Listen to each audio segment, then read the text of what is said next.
let's get back to Chelsea. And it's not often that I do this, but John Gibson was right about something. It's not often that he's right about most anything, really, but he was right about something. Do you know what it is, John? Well, I'm right about so much. I'm not certain which one it is you're going to pick. No, All those carry on, months mate. ago, Carry on. I think you can probably guess. All those months ago, when Eddie Howe was appointed Newcastle United manager, and a lot of people outside of Tyneside said Steven Gerrard and Frank Lampard would have been better options. We have Frank Lampard messing it up at Everton, celebrating survival like he was winning a cup in an embarrassing pitch invasion, in my view. He then heads to Chelsea. He must be the luckiest man in football, and it goes even worse than it was under Graham Potter. John, you were spot on. Eddie Howe is much the better manager than Frank Lampard. No question. No question. Goodness gracious, Andrew. We are the world's greatest authority on the fact that great world class footballers don't make great world class managers because we've had Ruud Gullit, we've had Graham Souness, we've had Ozzy Ardiles, world class Kenny Dalglish, world class footballers who weren't world class managers. So, the only reason Gerrard and Lampard were getting jobs is because what they did on the football field, on the field. That doesn't make them a good manager. Bobby Moore was a disaster as a manager. Sir Stanley Matthews was a disaster as a manager. Bobby Charlton was a disaster as a manager. It doesn't follow. And then you look at the great successes. Ferguson was an average centre forward, Alec Ferguson, with Glasgow Rangers. Wenger couldn't play. Mourinho couldn't play. Eddie Howe was a lower division defender. But that doesn't mean he's not a cracking manager, and that's exactly what he is. And good luck to him. This is the start of a terrific career for him. He did his apprenticeship magnificently at Bournemouth, and now he's getting his just desserts. And you know the one thing with him? He'll never think he can walk on water. And that's the secret for Newcastle United, is he will never get too big for his boots, and he'll make certain that others around him don't, or if they do, they're very quickly got rid of.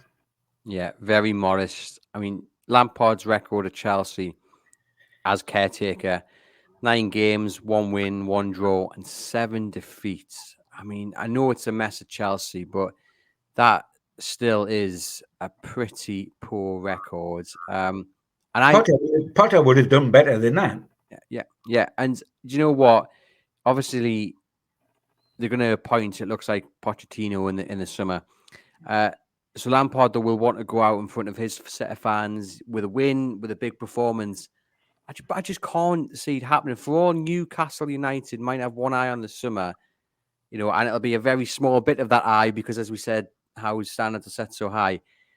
I just can't see Chelsea beating Newcastle because they're just so disjointed and so unorganised. And they've got another match to play before that. Well, I was going to come on to that. They play Manchester United on Thursday evening, and it's funny because And by the way, we want them to beat Manchester United. Exactly. So if they could have their best performance under Manchester United as Frank Lampard as caretaker manager, we'll take that. And then if they go back to their norm on Sunday being absolutely crap, we'll take that, won't we, John? Well, that's what happened with Brighton. That we got Brighton 1, Everton 5, and we thought, terrific, bring them up here. And then all of a sudden we get Arsenal 0 to Brighton 3, and we think it's going to be horrendous up here. And we give them such a smack, and they've gone back to the Everton type scoreline again. So, yes, I would love that to happen with Chelsea. And you keep thinking, with the amount of quality players they've got, that you might just get a tune out of them for one game. But it wouldn't be Frank doing it, It would be the boys themselves saying, hey, come on, we are better than this. We're humiliating ourselves. It wouldn't be anything Frank does. Frank is so out of his depth. He looks like he's caught in the headlights. He looks like, what job is he going to get to follow this, Andrew? If this was a sort of, if this was a job application for other clubs to take him on, I mean, you would appoint Roy Hodgson, who's about 97, before you would appoint Frank Lampard for any club next season, would you not? Well, you say that. Firstly, John, if Roy Hodgson's 97, how old are you? 21. Did you not know? And secondly, you say that about Frank Lampard, but hey, was his job at Everton, his record at Everton, an advert for the Chelsea job? Stranger No, things have no. happened in football. Well, of course. Well, no, the Chelsea thing, apart from the fact that it was consistent, because they get it consistently wrong since they changed the ownership. What he in what the owner tried to do, the owner was in a mess. A big mess. He had appointed Potter. He then decided that he appointed somebody and the job was far too big for him. We're going to have to go out and get a good manager. Who can we bring in to hold the fort in the meantime? Or we'll go and get a club legend. Mike Ashley had exactly the same thinking at Newcastle when he appointed Kevin Keegan and he appointed Alan Shearer. And he humiliated two of the greatest legends in our history, the way he treated the pair of them. And you know, the whole thing didn't work. It's one of those things, isn't it? Just go and get a club legend. That'll pacify the fans. That'll keep the heat off me while I go about my job behind the scenes of finding somebody else. That was why Lampard was appointed. That's why Keegan and Shearer was appointed by Ashley. Now, the highest they can finish is 12th. The lowest they can finish is 14th, although it would take a big goal difference swing. Newcastle would really have to thump them. But then if Chelsea do lose against Manchester United and then Newcastle thump them and West Ham win, I think it's Wolves as well, they could finish as low as 14th, which is utterly baffling considering the money they spent, the quality they have got. They have got good players. Now, a lot of people, John, talk about next season and how there's going to be the likes of Liverpool, Spurs, Chelsea, all bouncing back, all going to be better than they are this season. But actually, I look at Chelsea and I think, are they? Because you might go and appoint a brilliant manager in Pochettino, but he's got to put out a lot of fires before he even sees the foundations of the building, which is currently ablaze.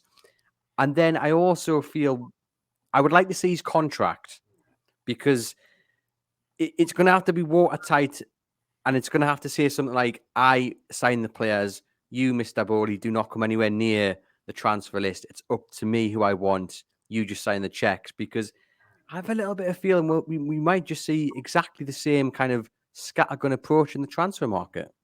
I mean, yeah, you're quite right. It's people cannot believe that Liverpool, Chelsea, and Spurs can be that poor again when they're allegedly three of the Super Six.